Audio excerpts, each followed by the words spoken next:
જો મેં આશાપુરાને યાદ કરીને તો ખાલી જય બોલાવી દીધી હોત ને તોય ચાલે,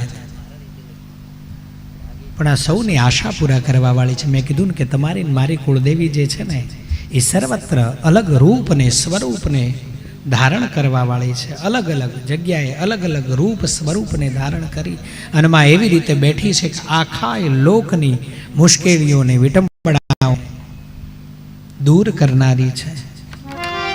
દેવચંદના સ્વપ્નમાં જઈ અને માએ જગાડીને એને કીધું કે મારું મંદિર બંધાવ. માં હારે રહી છે અને માનું આશાપુરા ધામ કચ્છની અંદર જે છે ને એ દેવચંદે બંધાવ્યું છે. અને કેટલાય લાખો લોકો, કદાચ હું એમ કહું તો અતિશયોક્તિ નહીં, પણ પગપાળા યાત્રા આખા ભારતમાં અનંત જગ્યાઓએ થાય છે, પણ મઢવાળી જે આશાપુરા બિરાજે છે ત્યાં જે પદયાત્રા થાય છે ને એના જેવી વૈભવી યાત્રા બીજી એકે નહીં.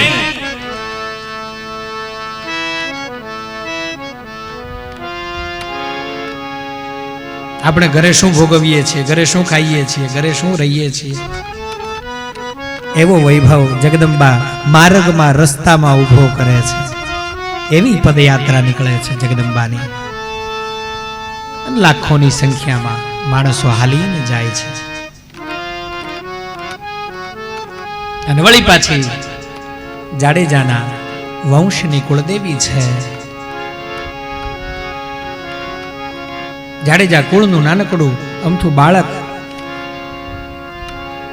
પોકાર કરે, હાકલ કરે એટલે જગદંબા આશાપુરા રૂપે માડી બેઠા ને બિરાજ્યા.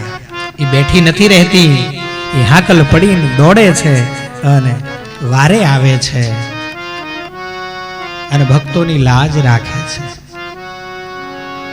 શ્રી આશાપુરા માત કી જય.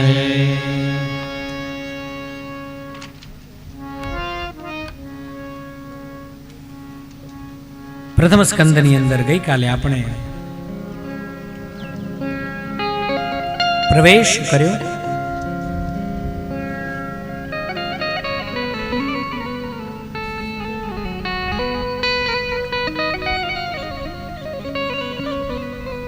પહેલા સ્કંદની અંદર માં ગાયત્રી સ્વરૂપે રહ્યા છે. છેલ્લામાં પણ અખંડ ગાયત્રીની ઉપાસના બતાવી છે. પણ અહીંયાથી લાઈવ થાય છે એટલે એક વાત મારે કહેવી છે. તમે કોઈ ખોટું ન લગાડતા, પણ શાસ્ત્રીય વાત છે અને સાચી વાત છે એટલે કહું છું. ગાયત્રી મંત્ર કોઈનાથી બોલાય નહીં. ગાયત્રી મંત્ર બોલતા હોઠ પણ ફફડવા જોઈએ નહીં. પેલા તો બોલાય જ નહીં, કારણ કે જે 24 ગાયત્રી બતાવી છે એમાં હું તમે જે મંત્રને જાણીએ છીએ ને એ બ્રહ્મ ગાયત્રી છે. એટલે બ્રાહ્મણોને દીક્ષા સમયે જનોય આપે ને ત્યારે એ ગાયત્રી એને આપવામાં આવે છે. કોઈ પણ શુભ કર્મ બ્રાહ્મણ પાસે એટલા માટે કરાવવું કે એને ક્યાંય દીક્ષા કે શિક્ષા લેવા જવું પડતું નથી. વિદ્યા અર્જિત કરવા જવું પડે, વિદ્યા ભણવા માટે જવું પડે.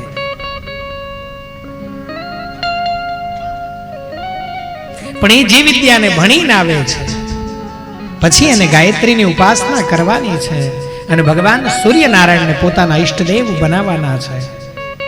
એટલે ભગવાન સૂર્યના એ તીક્ષ્ણ કિરણોથી એની બુદ્ધિ તીક્ષ્ણ થાય છે અને મા ગાયત્રીની ઉપાસનાથી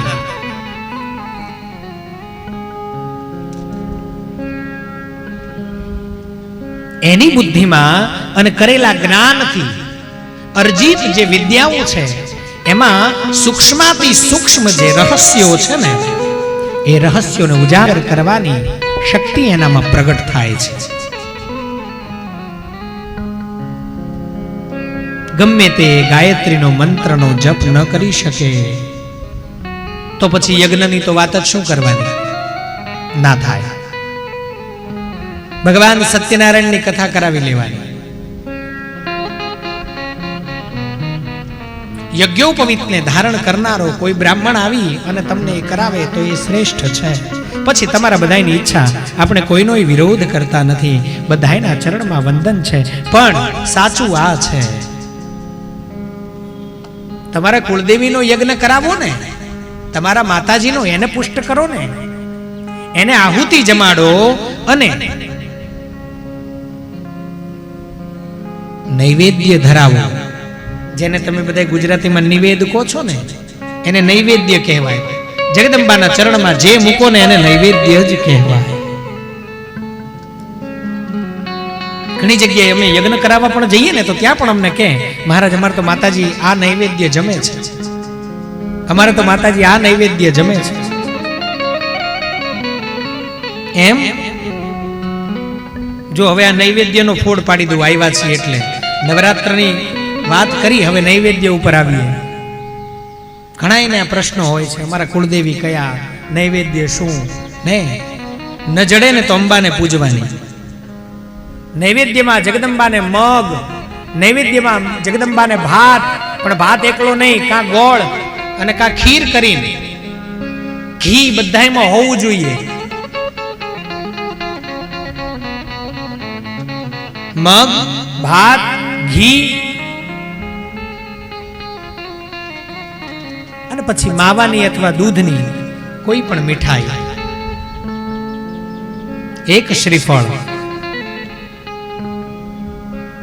પછી ઘઉંમાંથી કા લાપસી, કા લાડુ, કા ફાડા, કા સુખડી,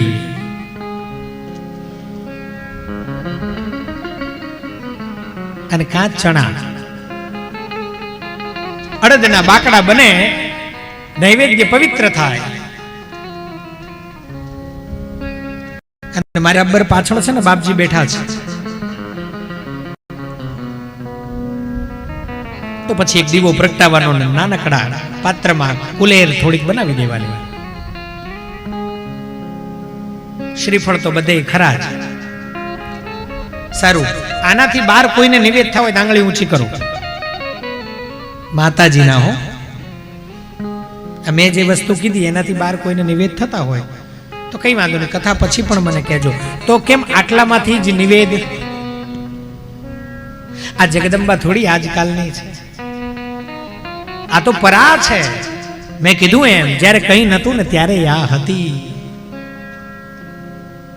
એ તો આપણે એમ કહીએ કે અમને હમણાં ખબર પડી કે અમારા કુળદેવી કયા, તો એ તો આપણો વાંક છે.